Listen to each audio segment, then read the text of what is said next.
Muy buenas noches, queridos amigos de Popular Televisión. Nos invitamos a su casa un miércoles más y queremos compartir con ustedes un nuevo programa en esta aventura Vidas con Luz.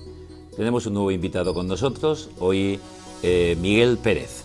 Miguel Pérez es Fernández por madre, sacerdote ya jubilado en nuestra diócesis, que colabora ahora mismo residiendo en su ciudad natal, en San Pedro del Pinatar, en nuestro querido Mar Menor.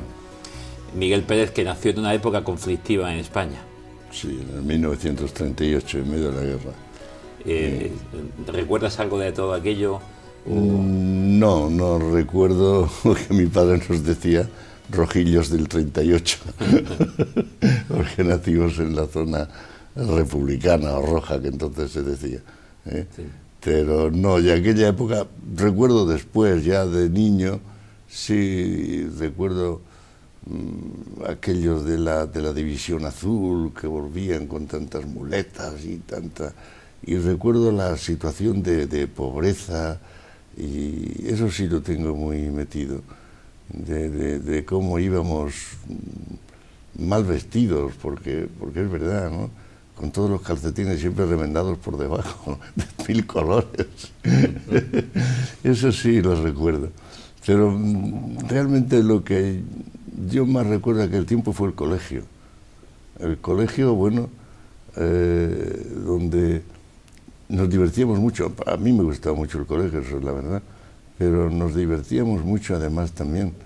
Y era un colegio pues, donde íbamos todos juntos, de primero hasta quinto, sexto, no sé cuántos cursos íbamos allí. Un maestro para todo, ¿no? Y estas escuelas unitarias. Sí, la escuela unitaria. Pero tuve suerte de tener sobre todo un maestro, don Antonio Barquero, que ya ha muerto no hace mucho, y un maestro extraordinario, además muy religioso, influyó mucho también en mi vocación él. Eso. ¿Y de dónde surge la vocación para sacerdote? ¿Cómo surge? Pues mira, yo tengo un recuerdo muy agradecido a dos sacerdotes. Primero a don Manuel Sánchez, que fue el que me bautizó. Bueno, a mí me bautizaron en la guerra cuando nací, pues una amiga de la casa de mi madre, más religiosa, muy religiosa, pues nos bautizó enseguida, en la cama, vamos allí, nos bautizó enseguida. Y después, cuando ya terminó la guerra, pues ya me bautizaron en la iglesia. Y entonces don Manuel Sánchez, un sacerdote de aquí, de La Ñora, y él influyó mucho sin querer, porque yo tampoco ni siquiera llegué a plantearme lo de ser sacerdote, pero él nos hacía los domingos, nos juntaba a todos los niños, no recuerdo qué edad yo tenía entonces, pero claro, mucho antes de hacer la primera comunión, y nos explicaba la homilía del Evangelio del día, que se hacía en latín, nadie entendía nada, pero después él nos lo traducía. Y después al domingo siguiente nos juntaba allí antes de misa todos los niños y nos preguntaba qué evangelio era aquel que habíamos y qué había dicho él en la homilía. Y yo aquello me lo aprendía de memoria, yo no sé cómo fue, pero yo siempre levantaba el dedo y me aprendía de memoria y repetía el evangelio y me acordaba de algo que le había dicho o yo me lo inventaba, no sé. Aquello fue una primera experiencia que yo conservo siempre. Digo, quizá esto fue mucho. Y después, sobre todo, ya cuando me hice ya más mayorcito, ya pues me debía estudiar bachillerato, siempre por libre, como íbamos entonces a Cartagena a examinarnos. Pero entonces llegó don Dámaso Eslava, que lo conocerás tú perfectamente, un gran sacerdote. Llegó, estuvo 3 años de párroco en San Pedro. Y él fue el que me entusiasmó con la vida de sacerdote, y yo me entusiasmé también. El recuerdo de don Manuel, y no sé exactamente por qué, me gustaban los sacramentos, celebrar misa, me gustaba mucho los evangelios, leer las parábolas. Pues con don Dámaso íbamos a visitar a los enfermos. Con don Dámaso recuerdo que salíamos por el campo, los seminaristas que había con él, entonces un amigo Antonio Carrillo, Ángel Marí Valero, que ha muerto hace muy poquito, salíamos con él y salíamos fuera del pueblo, nos sentamos allí en lo que llamamos una boquera junto a un poquito de agua, y allí nos leía San Juan de la Cruz, don Dámaso. Don Dámaso era un gran padre de sacerdotes, de muchos sacerdotes. De muchos, nos hizo, en San Pedro hizo un bien extraordinario. Estuvo 3 años nada más, pero todavía sigue la influencia de don Dámaso también. Ya claro, ya en la gente mayor de mi generación. Pero él nos llevó a la vida espiritual y a la oración y a leer. Había dos libros entonces que él recomendaba mucho, que yo me los leí. El alma de todo apostolado, de Don Chotard, es un clásico. Y después había Por esos pueblos de Dios, un libro de pastoral. Del día a día. Del día a día. Pero, ¿cómo se llama el autor? Ay, no recuerdo ahora mismo. Don Santos Begiristain, un sacerdote vasco del norte. Y era pues la vida en aquellas parroquias, aquellos años de la posguerra, donde la vida era muy simple. Para los sacerdotes estaba muy protegido todo lo que era la iglesia, y él disfrutaba y nos hacía disfrutar de lo que era ser párroco. Y visitar a los enfermos, hablar con unos, con otros, eso nos lo transmitió a eso nosotros. Enseguida, porque entraste al seminario muy joven. Muy joven, sí, yo enseguida. Yo hice el primero de bachillerato y ya el segundo de bachillerato entré al seminario menor. Al seminario menor de San José, donde hoy está el seminario. Allí, y entré enseguida. Allí ya pues lo pasé, primer año un poco enfermo y tal, pero después lo pasé muy bien, esa es la verdad. Lo pasé muy bien y me entusiasmé con los estudios. Me gustó mucho siempre el latín y el griego. Qué cosas, entonces hacíamos diaria, vamos, todos los días, hacíamos 2 horas de latín todos los días. Y a partir de tercero empezábamos con el griego también, hora diaria. Salíamos de formación con humanística que hoy no sale nadie. Yo creo que es una formación, y sobre todo, añoras la formación. Hombre, no, es que esa formación es fundamental, es fundamental. Cuando yo estuve en Granada, fui a Granada después y me ofrecí, fue de año sabático, me ofrecí para la Facultad de Teología porque me di cuenta que allí no enseñaban ni griego ni latín. A chicos que empezaban teología daban supuesto que sabían, si nadie estudiaba ni griego ni latín. Entonces me ofrecí a darles clases de griego y latín y quedé asombrado. ¿Cómo es posible que se ha perdido eso? Lo notamos hoy día en la formación de los chicos jóvenes en la universidad, que hay muchísimas palabras, no encuentran el significado de la palabra porque no tienen la raíz. Y tenemos muchísimas palabras. Y eso es fundamental para estudiar un poco de teología o conocer los textos, ¿no? Conocer, por ejemplo, la traducción de la Vulgata, ¿no? Bueno, muchísimo mejor todavía si además conoces el griego del Nuevo Testamento. Pero es que eso se ha perdido. ¿Y de dónde viene a Miguel Pérez Fernández que otros chicos se pusieran a estudiar francés, inglés o cualquier otro idioma, y Miguel se pone a estudiar latín, después griego, después le da por el hebreo, por el arameo, por lenguas semitas? ¿Cómo? Porque delante de nosotros, señoras y señores, tenemos a un sabio, un sabio. Nada de sabio. Pues mira, esos son verdaderamente... Yo creo que es porque Dios lo ha querido, porque han sido todo casualidades que han ido surgiendo. Pues yo terminé la filosofía, por cierto, con 2 grandes maestros, don Bartolomé Ballesta Vivancos y don Santos Gutiérrez Flores, que enseñaban filosofía. Y a mí, bueno, no es que la filosofía fuera lo mío, pero ellos me recomendaron, dice, vete a estudiar a Roma, a la Gregoriana, a estudiar teología. Y yo, ¿cómo? Dice, pues ¿cómo? Pues díselo al obispo o que te manden. Entonces... ¿Era seminarista? Era seminarista, sí, seminarista, muy jovencillo entonces todavía. ¿Por qué tenía yo entonces? No llevaba 20 años, por ahí, sí, 20 años debía tener, o menos, o 19. Y entonces me lo dijeron. Al Roma entonces iba solamente los becarios de la diócesis, entonces estaba... Antonio Muñoz, que fue vicario general catalán. Sí. Y pues yo no tenía ninguna opción, porque era que se iba por becaría, y dice, díselo al obispo. Y yo fui al doctor Sanauja, famosísimo obispo nuestro, muy sencillo, yo lo quería mucho también, dentro de la distancia que hay entre un seminarista y un obispo. Pero le dije, me ha dicho don Santos y don Bartolomé que yo me podría ir a Roma a estudiar. Entonces me quedó mirando y dice, ¿y eso quién lo paga? Y dije yo, pues mi padre. Y dice, bueno, entonces vete cuando quieras. Una respuesta muy propia de don Ramón Sanauja. Y bueno, pues me fui allá a Roma, al Colegio Español, empecé a hacer teología allí, después ya saqué una beca y ya conseguir terminar la teología allí. Y en la teología me gustó mucho, pero sobre todo a mí me gustaba la Sagrada Escritura.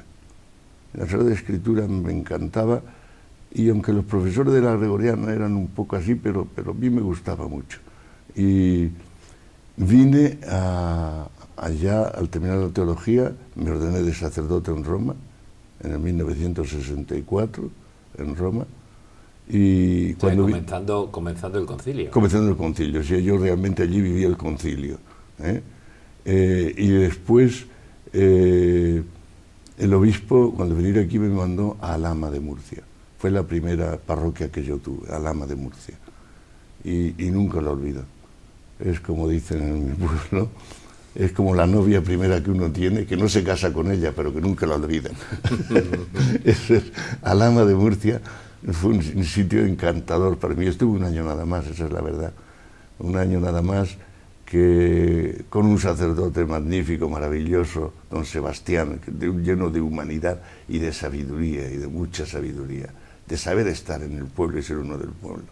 Y un compañero, Muñoz Catalán, tengo Muñoz Catalán, que de compañero, los dos coautores del mismo curso, y recién salido de...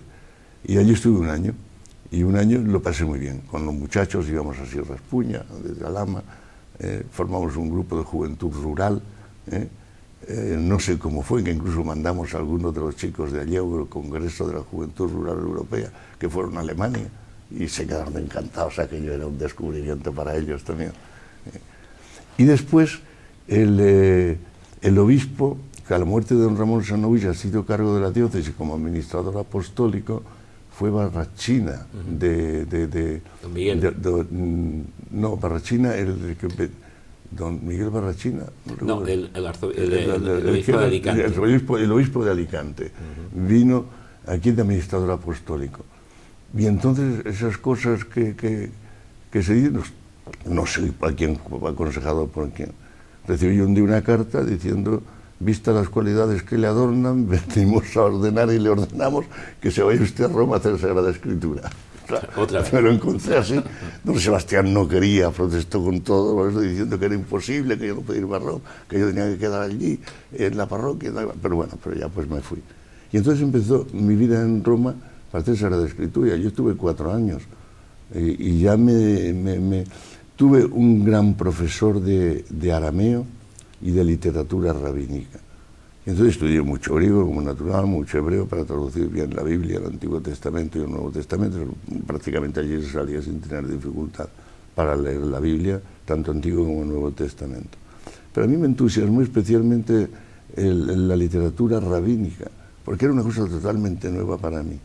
Y la literatura aramea en mucha parte, las traducciones arameas de la Biblia que se hacían popularmente para la gente. El pueblo ya no hablaba hebreo bíblico, se había olvidado, del pueblo hablaba ya un hebreo que llamamos rabínico nosotros, y sobre todo la lengua aramea, que era la popular. Y entonces tenemos un profesor de arameo targúmico, targum significa traducción, y es ese arameo de las traducciones litúrgicas. Y allí pues me especialicé en eso y me hice la tesina que había que hacer allí, estuve 4 años, y ahí viene toda mi afición por el hebreo targúmico, el arameo targúmico y el hebreo rabínico. Y eso te lleva a Barcelona, a Madrid, sí. a Jerusalén. Sí, eso me llevó también, porque en esas cosas, primero, yo vine, me llamaron, al terminar los estudios primeros, yo vine, los primeros de estudios bíblicos, otros 4 años más de estudios bíblicos. Vine aquí y el obispo me mandó a una parroquia y me dijo doy a don Miguel Roca. Digo, ¿qué parroquia quiere de mí? No, bueno, yo estuve viniendo aquí un año en Santa María de Gracia y otro en Santa Eulalia. La ciudad no me gusta. Eso de ir por los pisos y no sabes qué puerta es. Yo le dije a don Miguel Roca, si me mando usted a una parroquia, yo no tengo inconveniente. No en la capital. No en la capital. Yo era un pueblo que tenga una plaza, una iglesia y un ayuntamiento. Sí, claramente el pueblo. Y que yo vea a la gente entrando en la casa y visite a los enfermos y no tenga que ver qué puerta es. No me gusta la ciudad, esa es la verdad. No me gusta. Después mi vida ha sido toda ciudadana, pero es así. Y fui a Vanilla. Y fueron 2 años preciosos en Vanilla, junto con Juan Mendoza, también compañero nuestro aquí todavía, muy bien, con Ginés Pagán, que estaba en Barinas, José Luis García, que estaba todavía por aquí, por Molina de Segura, el Merlo en la Garrapacha, los compañeros nuestros de todo. Oye, pasamos 2 años fantásticos, de ilusión, de visitar a la gente, de los enfermos, con los niños.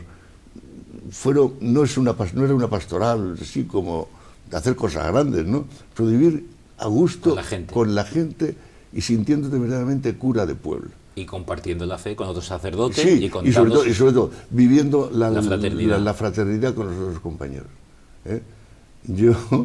Mis padres entonces ya se habían jubilado y se vinieron conmigo a Vanilla. Y decía mi padre una cosa con mucha gracia, que le decían a él: ¿qué suerte tiene usted que vive con su hijo? Y decía mi padre: no, qué suerte tiene mi hijo que vive conmigo. Pues entonces la paga que teníamos era mínima y decía: no, la suerte la tiene mi hijo que vive conmigo. Y puede vivir. No, y es verdad, entonces teníamos una hermandad entre todos los sacerdotes estupenda, todos los de aquella zona, y lo pasábamos realmente bien y muy bien con la gente. Ya en todas las parroquias nos conocíamos unos a otros, porque la gente nos conocía unos a otros. Y fueron unos años deliciosos. Fueron los años del posconcilio también, fueron unos años de mucha vitalidad. Poner todo en marcha. Todo en marcha, y fueron unos años preciosos. A mí yo casi se me olvidó, todos mis sueños Pero, decía, ¿por qué me metí otra vez en el hebreo y en el arameo? Y ya sigo mi vida por otros derroteros. Pues cuando yo terminé los estudios en Roma ya de hebreo, arameo y esto, pues terminé con una tesina. Y esa tesina, no sé cómo, llegó a don Alejandro Díez Macho, que era catedrático, sacerdote, que era un gran sabio, catedrático de arameo en Barcelona, en la Universidad de Barcelona. No sé cómo él llegó a aquella tesina. Y el caso es que me llamó y me dijo: Miguel, tú tienes que convalidar tus estudios en Barcelona, que es una cosa muy fácil, estudios normales de comunes, y después vienes aquí, que nosotros te ingresamos en el equipo nuestro del Departamento de Estudios Semíticos. Y digo, bueno, pues lo puedo hacer. Entonces, mientras estuve en Avanilla, yo el verano cogía un mes, me estudiaba geografía, la historia, todas esas cosas que había que estudiar para nada, y de eso se sacaba en un examen. Y ya convalidé los estudios de esos de comunes que decían entonces. Y después ya me pasé un examen de reválida para entrar en el departamento de hebreo. Y pues un examen de reválida tuve que estudiar un poco de hebreo medieval español, los judíos españoles, la historia de los judíos españoles. Y entonces ahí entré y ya me dijo él: tienes que venirte conmigo a Madrid. Él se iba de catedrático a Madrid, y te vienes conmigo a Madrid y ingresas en la universidad. Entonces los catedráticos elegían a los ayudantes, y vienes conmigo y haces la tesis doctoral en lo que yo te indique. Y él fue mi mentor. Se lo dije a entonces el obispo, ¿quién era? Don Miguel Roca. Don Miguel Roca, y usted me ofrecen esto, yo ¿qué hago? Sí, continúa tu formación. Pues me fui allí, estuve 2 años, hice la tesis doctoral sobre arameo targúmico, las traducciones arameas de la Biblia respecto al mesianismo. Y fue premio extraordinario en la universidad aquel año. La Complutense. En la Complutense. Entonces se me ofrecía la posibilidad de quedarme ya allí como una plaza fija ya, o de venir a la diócesis. Yo le dije a don Miguel: yo creo que ya he terminado, porque ¿para qué pinto yo aquí si soy cura? Si me dedico a esto ya, pues no. Y me vine aquí. Por cierto, don Alejandro, que era un hombre sabio, pero un hombre humilde y bueno. Don Alejandro Díez Macho era gran aramaísta de aquellos tiempos, pero mundial. El que hizo, él encontró el Targum en Neófiti, un manuscrito en la Vaticana mal catalogado, que tenía el arameo más antiguo, que se conocía la Biblia entera traducida al arameo. Él lo identificó: esto está mal catalogado, esto es esto lo que es, y él lo publicó. Yo colaboré en la publicación de aquello también como uno de sus ayudantes. Y me dijo cuando me vino, no se me olvida nunca esa frase suya: dice, tú te vas a la parroquia, Miguel. Eso es lo que yo tenía que haber hecho hace mucho tiempo, porque esta vida pues no da más que, no sé, un poco de soberbia, de algo así, pero es vacía. Satisfacciones mundanas. Vacía totalmente, vacía totalmente. ¿Tú sabes cuál es mi ilusión? Había escrito, tiene muchos libros escritos, y todos de valor científico, ¿no?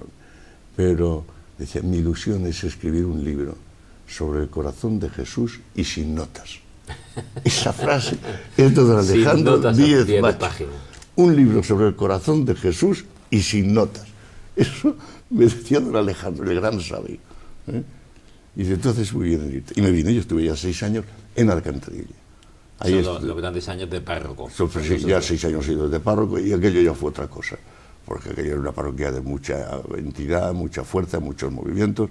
Estuve muy contento, trabajé muy a gusto. Y también en equipo con los sacerdotes. Un equipo magnífico. Estaba Ginés Pagan en San Roque, estaba José Luis García en la Asunción. Yo tenía coadjutor a Juan Teruel, que murió también con un accidente, y formamos un equipo extraordinario. Allí trabajaba mucho con la juventud, nos respondía estupendamente en las 3 parroquias, grupos de novios, de personas también adultas. Fue una cosa muy vitalista, estupenda. Fue una cosa maravillosa. Y como siempre, compaginando. Bueno, sí, porque yo, es que allí me llevé trabajo que me dejó don Alejandro, y entonces los libros que él iba publicando yo me los mandaba, para que yo, que te digo, tú que tienes más tiempo allí en la parroquia como cura de párroco, los revisaba todos, y alguna obra que terminó y él estaba muy enfermo, y dice, también termínala tú, y yo pues le hice la figura su nombre y yo como colaborador nada más, pero es así. Estuve 6 años, y a los 6 años le pedí un año sabático a don Javier, sí, un año sabático a don Javier, y que era ya el obispo. Y me fui al seminario de Murcia, que estaba entonces en Granada. En Granada, pues yo fui un año sabático a vivir allí en el seminario con los muchachos nada más, sin cargo ninguno. Yo no quiero. Dice, yo no quiero cargos, le dije a don Javier. Dice, no, si tú estás yendo más para cuando la gente se canse de los rectores, que vaya a ti. Compañero de lágrimas. No confesor siquiera, no. Tú simplemente para que esos chiquillos se expansionen contigo. Y entonces yo, como estaba allí pues aburrido realmente, iba a la facultad de teología, pues y allí vi que no daban ni griego ni latín, entonces me ofrecía darle griego y latín a los jesuitas. Entonces los jesuitas me dijeron, bueno, yo di griego y latín. Y en ese momento está la Facultad de Teología junto a la Universidad, la Facultad de Filosofía y Humanidades de Granada. Y allí había un departamento de estudios semíticos, y el catedrático que había allí, y su mujer había sido compañero mío en Madrid. Y hubo un año que una desgracia de ese, desgracia, el catedrático y su mujer se trasladaban a la Complutense. Otro profesor murió, y el otro se jubiló, y 4 bajas en un año. Y entonces me recurrieron a mí y dicen, mira, tú eres doctor en esto, tienes una tesis doctoral bien publicada, ven aquí porque no hay nadie, es que si esto nos lo cierran. Pocos alumnos y menos profesores nos lo cierran. Y entonces entré allí pues como ayudante nada más, y ya pues enseguida me dijeron, oye, que entra ya definitivamente y te haces numerario. Digo, le pedí permiso al obispo, que si me hago numerario me hago funcionario, entonces tengo ya que dejar lo que el ejercicio claro, como párroco y esas cosas, me hago funcionario y soy independiente de usted, no puedo hacer otra cosa. Y entonces don Javier, siempre tan humano, y iba a decir tan humano y tan inconsciente, luego no se puede decir, esto no sale de aquí, esto no sale de aquí, está en televisión. No, pero don Javier me dijo, ¿eso es bueno para ti? Digo, yo creo que sí, don Javier. Y después, si es bueno para ti, es bueno para la Iglesia. Y contra parecer de muchos parece ser, pero me dejó. Y yo pues ya inicié la vida, me fui para un año de sabático y estuve ya 20 años. Y entonces pues enseguida salió a la cátedra, saqué la cátedra, y enseguida pues empecé ya pues a moverme a un nivel más internacional, empecé a publicar muchas cosas y cosas de esas, bueno, ya poso y tal. Después la enseñanza. Y en esos años también, en el principio de esos años, pues me conocían de la Universidad Pontificia de Salamanca. Y entonces había quedado vacante el director de la Casa de Jerusalén, el Instituto Español Bíblico y Arqueológico de Jerusalén, que depende del Consulado Español. Sí, el Consulado Español es prácticamente nuestro tutor allí, pero es de la Conferencia Episcopal y realmente es la Universidad Pontificia de Salamanca la que un poco maneja aquello. Y entonces me propusieron como director allí. Pues yo estaba ya catedrático desde que ya era, y lo consulté si podía alternar mi vida de catedrático en Granada con aquello. Para Granada era bueno, porque era prestigioso para Granada. Y entonces acordamos, de acuerdo con la Pontificia, yo pasaba un semestre en Jerusalén y otro semestre aquí en Granada. Y así estuve pues unos 5 años. Y fueron para mí maravillosos, ya se me comprende, imagina.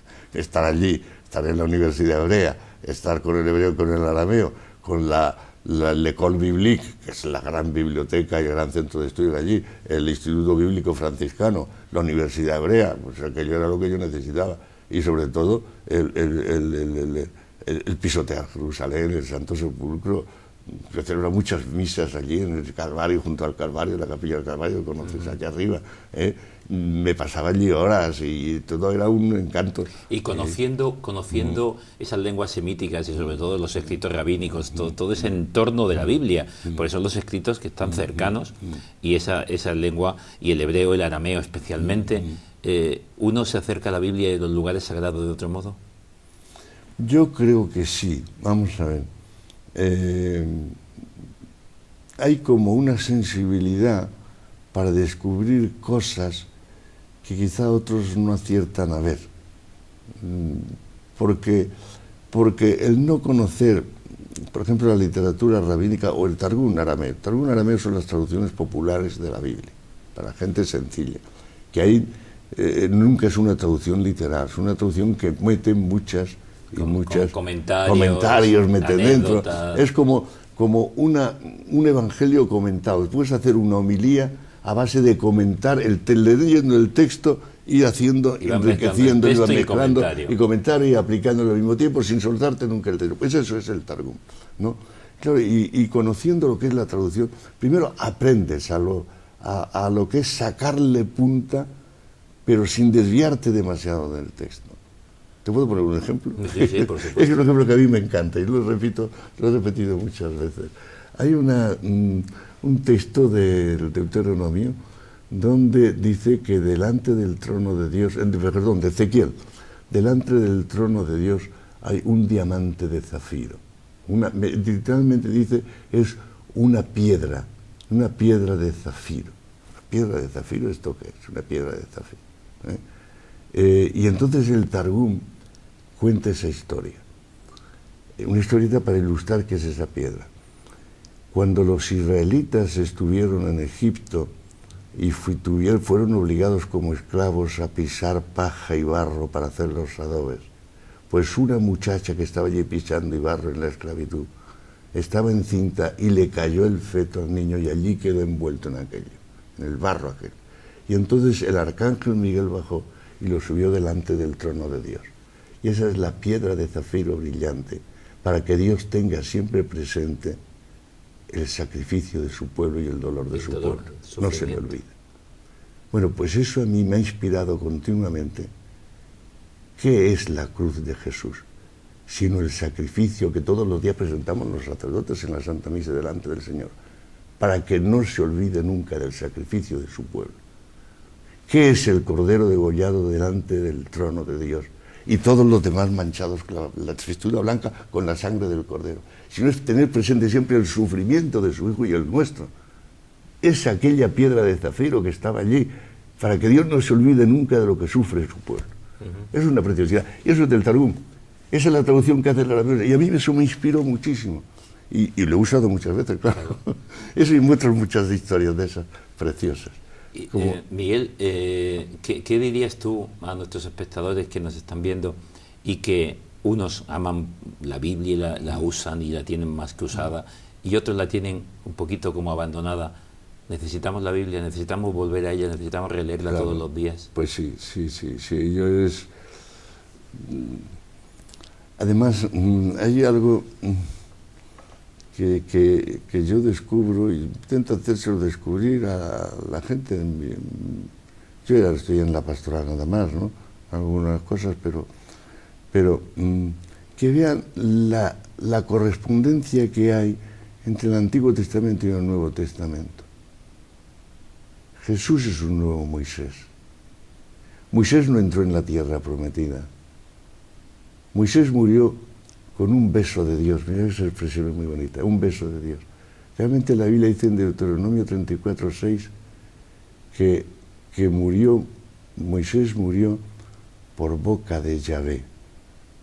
Pues quiere decir, por cuando Dios dijo, y las traducciones toda la vida que encontró según el decreto de Dios, o cuando Dios lo decretó, cuando Dios dijo.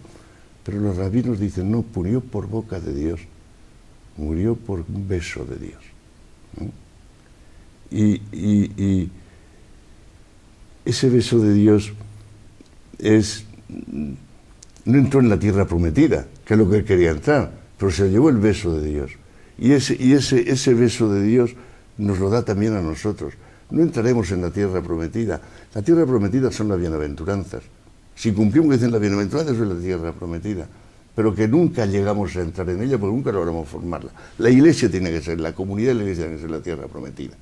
La fraternidad que todo. Pero nunca llegamos a formarla. Y al final, como. Por nuestra condición limitada y pecadora. Por nuestra condición, no entramos nunca. Los judíos entraban en la tierra prometida y se pelearon entre ellos. Y basta oír a los profetas cómo acusan. Aquello no lo hicieron en la tierra prometida. La tierra prometida está todavía más allá. Jesús, como Moisés, no murió sin entrar en la tierra prometida. Murió por el beso de Dios. Y así nosotros moriremos también, por el beso de Dios. A mí eso me encanta también. Murió al pi Yahvé, dice el texto hebreo. Y ahora, ¿cómo es el día? ¿Cómo es el día de Miguel ahora? Bueno, pues yo he pasado... Dejándote besar por Dios. Ahora es que he escrito un libro ahora últimamente, saldrá pronto, ya lo he mandado ya a la editorial, junto con una que fue alumna mía y ahora ya es profesora. Se llama El beso de Dios, me dirás de la muerte de Moisés, porque me lo ha recordado tanto. Pues he pasado un par de años muy enfermo y grave, con un cáncer de vejiga y cosas de eso. Bueno, pero ya parecía que el Señor me iba a morir y le dije como Moisés cuando decía que no vas a entrar en la tierra prometida, que vas a morir, decía Moisés una estratagema para salvarse: he de morir, viviré para cantar las hazañas del Señor. Coge un salmo y lo dice al Señor, que yo tengo que vivir para cantar tus hazañas allí en la tierra prometida. Déjame. Y eso lo hace muchas veces cuando estuve tan malito. Señor, déjame, que tengo que cantar tu gloria. ¿Y por qué estaba diciendo esto? Ya no lo sé. Del día a día. Bueno, del día al día. Pues el estudio, eso, cuando he podido ya recuperarme al estudio otra vez, estudio, una vida pacífica, no puedo hacer mucho más tampoco, me canso, y sobre todo la celebración de la Eucaristía. Voy a unas hermanas religiosas de Alopagán. Primero colaboraba en la parroquia, pero después ya me puse enfermo de extranjero, que no podía, y ahora voy a las religiosas de Alopagán. Me encanta la predicación, la escucha, sobre todo la misa de los domingos, que va más gente y más tiempo, y eso. Y mi vida es esa: estudiar, celebración de la Eucaristía y pues rezar lo que puedo y bueno, no. Y seguir comunicándonos la sabiduría cuando tampoco soy un santo, ni mucho menos. Pero bueno, siempre me ha gustado ser cura, esa es la verdad. Yo creo que en algún momento puede haber tenido alguna cosa, pero la verdad nunca me dejó de gustar ser cura. Y yo creo que es una realización. Y cuando lo has vivido desde la enseñanza y la docencia, ha sido para servir. Igual. Bueno, yo también he hecho otra cosa también, que el hebreo, evidentemente se puede dedicar uno a estudiar el hebreo medieval español, que es fantástico, que hay mucha poesía, una literatura que la gente no conoce y es española, pero hecha por judíos españoles. Para ver que está hecha, la mayoría está traducida al español, por ahí que lo han traducido. Pero hay cantares fantásticos, preciosos. Pero no me dediqué a eso, yo me dediqué a estudiar especialmente en la Biblia y a enseñar hebreo bíblico y después hebreo rabínico, ya para la gente más especializada que quisiera en eso, y el arameo. Pero nunca me separé de los estudios bíblicos. Yo tengo una gran satisfacción que las clases que yo daba de historia de la Biblia, de unas clases aparte de filología propiamente dicha, clases de historia de la Biblia, las clases se llenaban y gente sentada en el suelo, que eso pasa en la universidad, y nadie sabía nada de la Biblia, ¿eh? Iban todos que no sabían nada, pero les entusiasmaba eso, porque es verdad, porque es una literatura, primero, de una primera manera, si es la literatura que ha hecho Europa, si es lo que ha hecho todo el mundo que tenemos hoy. Mal que les pese a alguien que no quiere reconocer. Claro, eso es así. Y entonces los muchachos y las muchachas llevan allí con un entusiasmo. Claro, descubrir un mundo. Después nuestro departamento es como, para lo nuestro es minoritario porque claro, gente para estudiar hebreo y lenguas semíticas o nada, se mantiene porque la fundó Carlos V y entonces de las primeras universidades que ya metieron estudios semíticos allí, junto con Salamanca y Alcalá, pero fue Granada de las primeras. Y entonces allí iban muchos arqueólogos, historiadores, que quieren conocer el mundo antiguo. Un buen arqueólogo tiene que conocer la historia de la Biblia y eso, y médicos, iba de todo el mundo, para llenar huecos en su formación, que se daban cuenta que no sabían nada. Yo estuve en la comisión de doctorado y había unas tesis doctorales que citaban el texto del Evangelio, un texto del Evangelio, y era como si hubieran descubierto el mundo, dándole importancia a aquellos, pero eso lo debes saber desde niño. Y en una tesis doctoral que aparezca como el gran descubrimiento, un texto del Evangelio, decías, ¿pero esto qué es? Eso sí. Miguel, ¿dónde estamos hablando? Es como habrán apreciado ustedes, queridos amigos, Miguel es un pozo de sabiduría, es un pozo sin fondo. Podríamos estar con él programas y programas y programas, pero debemos terminar pues, porque tenemos un tiempo en televisión. Miguel, me gustaría que la última palabra fuera tuya, que nos dijeras algo de parte del Señor como sacerdote, como estudioso del texto sagrado, como estudioso de la propia lengua que el Señor hablaba. Que nos digas un mensaje de esperanza en este mundo, en estos momentos que estamos viviendo también en España y en esta realidad. Pues, ¿qué os diría yo así? No sé cómo formularlo. Que apreciarais, me dirijo pues a todos los que están escuchando ahora este programa, que apreciéis la palabra de Dios, que apreciéis la Eucaristía que es cuando el sacerdote levanta el cáliz, la sangre de Jesús, y el pan, el cuerpo y la sangre de Jesús, se lo está presentando a Dios, es el sacrificio de su Hijo y de su pueblo.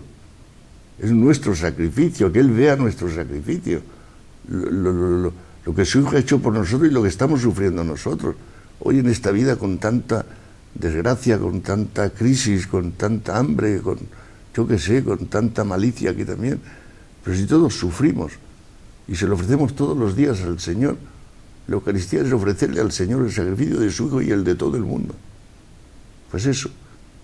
Y después que escuchen la palabra de Dios, que la lean, los que puedan, que la estudien, y animar a los jóvenes también a que se entusiasmen con esta vocación religiosa, también vocación de estudio, para estudiar la Biblia, la palabra de Dios. No sé. Miguel, por terminar un poco simpático, ¿cómo se diría en arameo vidas con luz? Vidas con luz. En arameo no te lo sé decir. Ahora mismo no me vienen ni las palabras. No te lo sé decir. De todos modos, muchísimas gracias por tu presencia. Ha sido un placer volver a estar contigo, volver a hablar, recordar pues alguna conferencia y charla que desde Granada venías cuando yo estaba en el seminario, y era encantador porque se nos pasaban las horas y el tiempo escuchando y escuchando. Aunque hubiera sido de pie, se podía seguir escuchando. Que el Señor te siga bendiciendo lo que has hecho por la Iglesia, lo que sigues haciendo como sacerdote.